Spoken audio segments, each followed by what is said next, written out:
Amis fidèles téléspectateurs et internautes fidèles de votre émission du désert à l'oasis, on se retrouve aujourd'hui avec le même plaisir et la joie de toujours vous savoir très nombreux à attendre cette émission partout dans le monde. Nous vous disons bonjour et bienvenue à ce nouveau numéro. Mais bien avant de parler du sujet de ce jour, vous vous souviendrez que lors de la dernière émission, il était question de parler de comment développer les vertus culturelles. Alors nous avons énuméré quelques points comme ça qu'il faut cultiver, les compétences à cultiver pour développer les vertus culturelles. Il y avait entre autres l'auto-évaluation, l'observation et la culture transformationnelle.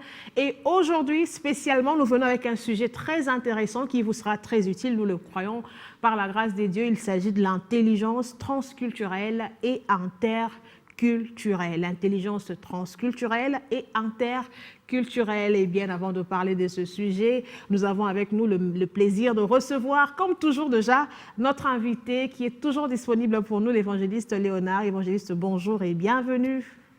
Bonjour, merci Madame Noëlla de cet accueil sur votre plateau. Bonjour aussi à nos téléspectateurs, notamment les professeurs Raoul à l'UPN, les docteurs Ndaliko, mais aussi notre ami qui nous suit et qui nous donne des encouragements, Michael Cassidy en Afrique du Sud. Bonjour. Et merci de nous suivre en tout cas partout dans le monde. Évangéliste, avant de développer le sujet de ce jour, les sujets d'aujourd'hui, nous avons quand même prêté attention à quelques suggestions, à quelques questions de nos internautes. Il y a un qui est revenu sur l'émission des vertus de l'interculturel. Alors, le point qu'il a retenu, c'était la flexibilité. Apparemment, ce n'était pas très bien digéré, évangéliste. Est-ce qu'on peut revenir en quelques mots sur la flexibilité dans les vertus de l'intelligence culturelle? Mais bien entendu, merci beaucoup. Madame Tina nous rappelait que la vertu appelée la flexibilité était une nécessité lorsqu'on aimerait développer ses compétences par rapport aux relations transculturelles dont nous parlerons encore aujourd'hui ou des relations avec des personnes d'autres cultures. La flexibilité était une clé. Mais la confusion pourrait être que par la flexibilité, nous voulions dire la liberté de prendre tout sans filtrer, tout prendre sans digérer et discerner, tout prendre comme étant une faiblesse qui nous permettait d'adopter même ce qui était négatif. Non.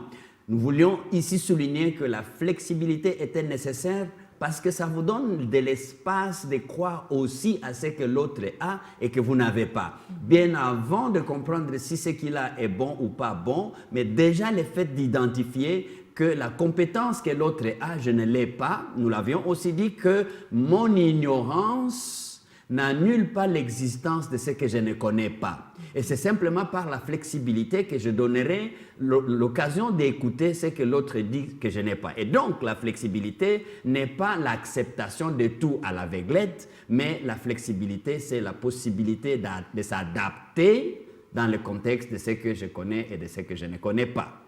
Voilà, j'espère que notre internaute est satisfait de votre réponse, évangéliste, mais aussi vous qui nous suivez partout dans le monde. Si vous avez des questions, vous aussi, vous pouvez les laisser en commentaire sur notre chaîne YouTube African Enterprise DRC, où notre émission est toujours diffusée et toujours disponible. Alors revenons au sujet du jour, évangéliste, l'intelligence transculturelle et interculturelle. Aujourd'hui, on va parler de ces deux concepts, mais on aimerait commencer d'entrée de jeu par définir l'intelligence transculturelle.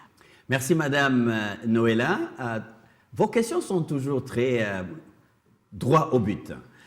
L'intelligence, parce que nous en parlons, et dans toutes ses dimensions, cette capacité nécessaire pour vous de vous permettre d'agir avec flexibilité, d'agir avec efficience dans les rapports avec les uns et les autres. Et donc, dans ces rapports les uns avec les autres, vous avez votre propre culture, mais vous vivez dans un monde où il y a plusieurs personnes qui vivent à côté de vous ou plusieurs personnes que vous rencontrez lors de vos déplacements. Ainsi, lorsque nous parlons de l'intelligence transculturelle, il est vu dans un contexte où des différentes cultures s'influencent réciproquement lorsque celles-ci sont au rapprochement, lorsque celles-ci sont au contact les unes avec les autres. Ça, c'est de l'intelligence transculturelle qui vous donnera la capacité de recevoir l'influence des autres ou d'influencer les autres qui ne sont pas nécessairement de votre culture. C'est pourquoi aussi vous entendez souvent les gens mentionner le fait de l'intelligence transculturelle lorsqu'ils disent que les cultures se côtoient. Les cultures vivent lorsque vous prenez les bus pour aller à Lufutoto ou vous prenez les bus de Lufutoto pour venir à Kinzambwete. Elles savent bien entendu, vous êtes en RDC. Ces milieux-là s'influencent parce qu'ils se côtoient.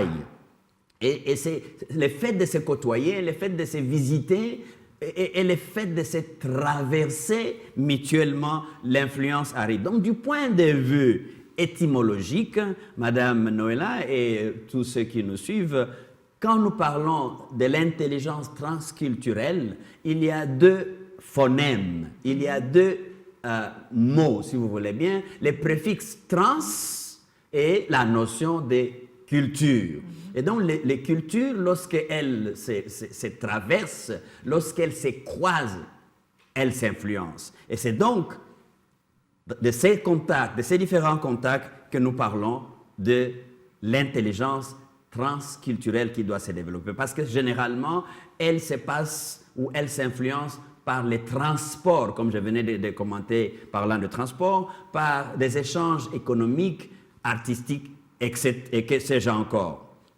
Et c'est donc de là que nous parlons de l'intelligence, n'est-ce pas, transculturelle. Et on aimerait quand même comprendre pourquoi il faudrait parler de l'intelligence transculturelle. C'est quoi l'apport de l'intelligence culturelle? Pourquoi aujourd'hui ça fait l'objet de notre émission?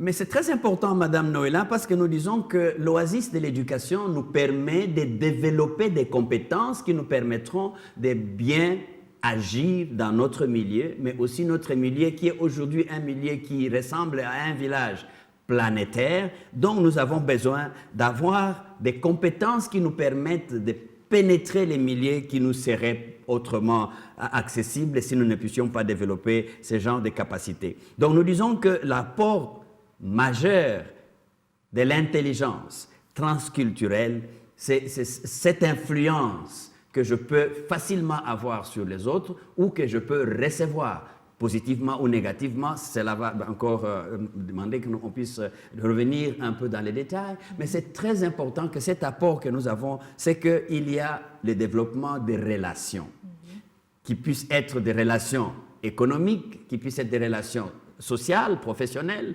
artistiques et autres. Donc cet apport-là que ma culture apporte dans la culture voisine ou que je reçois des autres, ça me permet de me développer. Parce que vous savez bien, personne ne peut se développer seul. Et donc, c'est pourquoi, par exemple, vous trouverez dans la région, on parlerait de la région des Grands Lacs, et là, toute une culture se développe au milieu de ces groupes-là, de ces groupements culturels où il y a plusieurs cultures, mais tout en s'influençant mutuellement. Mais aussi, nous pourrions parler de zones comme l'Afrique centrale, l'Afrique australe. Et donc, l'apport qu'on a les uns avec les autres, tout en étant, du point de vue géographique, réunis dans une zone qui partage les mêmes valeurs culturelles. Et ça, je crois que c'est l'apport que cette intelligence tend à nous donner si nous y allons jusqu'au bout. Je rappelle à ceux qui viennent de nous rejoindre qu'aujourd'hui, nous parlons de l'intelligence transculturelle et interculturelle. Alors, on vient tout à l'heure d'expliquer ce que c'était l'intelligence transculturelle que nous avons définie par les différentes... c'est lorsqu'au fait les différentes cultures se côtoient et apprennent des valeurs ou des manières de vivre propres à une culture. Et évangéliste, venons-en maintenant à l'intelligence interculturelle. Bien entendu, il faut bien faire la différence et la nuance qui existe entre l'intelligence transculturelle où l'accent est mis sur le préfixe trans. Et qui dit trans Vous pouvez aussi dire qui traverse. Et comme en anglais, on dirait cross, qui veut dire traverser. Et donc, les cultures qui se traversent. Généralement, lorsqu'elles se traversent, elles ont quelques caractéristiques de faiblesses sur lesquelles je reviendrai. Mais c'est ces faiblesses qui nous poussent à aller vers une autre dimension qui est l'intelligence interculturelle. Et qui dit inter suggère déjà intérieur, à l'intérieur de. Ça fait déjà influencer de manière réciproque, de manière mutuelle, de manière responsable et de manière mutuelle. Et donc, qui dit intelligence interculturelle, c'est encore une fois à cet environnement dans lequel les deux cultures qui se rencontrent s'influencent, mais de manière responsable, respectueuse et sans domination, sans compétition. Parce que lorsque vous regardez à transculturel, les gens qui traversent tout simplement, ils apprennent vos cultures, vos habitudes, tout en vous traversant. Mais ils n'habitent pas nécessairement, ils ne partagent pas nécessairement. Mais dans interculturel, il y a cette dimension de réciprocité mutuelle et de respect mutuel sans domination. Vous avez très bien défini l'intelligence interculturelle. Évangéliste, et en définissant l'intelligence interculturelle, quelque part, vous avez parlé de la cohésion, de l'intégration et de la compréhension. Revenons un peu sur l'intégration interculturelle. Qu'y a-t-il des bénéfices dans ce concept de bénéfices de l'intégration interculturelle? Madame Noëlla, vous savez, lorsque l'intégration interculturelle ou l'intégration des différentes cultures vivant au même endroit est bel et bien observée, il y a beaucoup de bénéfices. D'abord, il y a des rapports de convivialité très pacifiques. Deuxièmement, il y a la recherche de la promotion de la culture voisine, la culture avec laquelle on vit en bon terme. On cherche à promouvoir, disons, vous voyez, la valeur de l'autre. On fait de la promotion de l'autre.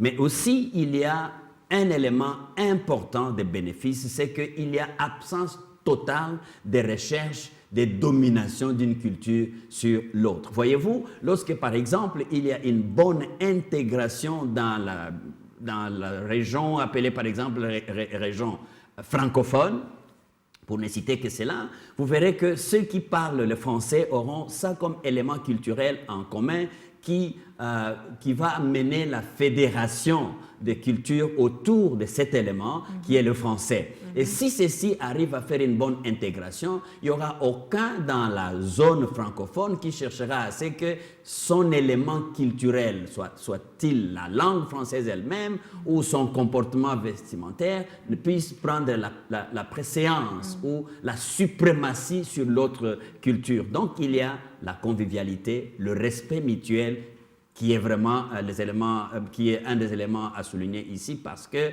l'intégration veut dire qu'on est en interculturel et on cherche la promotion et la protection interne. Et voilà, évangéliste, c'était en substance qu'on peut retenir de ce grand thème qui est l'intelligence transculturelle et interculturelle. Et pour conclure cette émission, évangéliste, en quelques mots, s'il faudrait parler de ce rapport qu'il y a, de cette différence qu'il y a, de cet apport entre l'intelligence transculturelle et interculturelle, qu'est-ce que vous pouvez dire à ceux qui nous suivent aujourd'hui maintenant?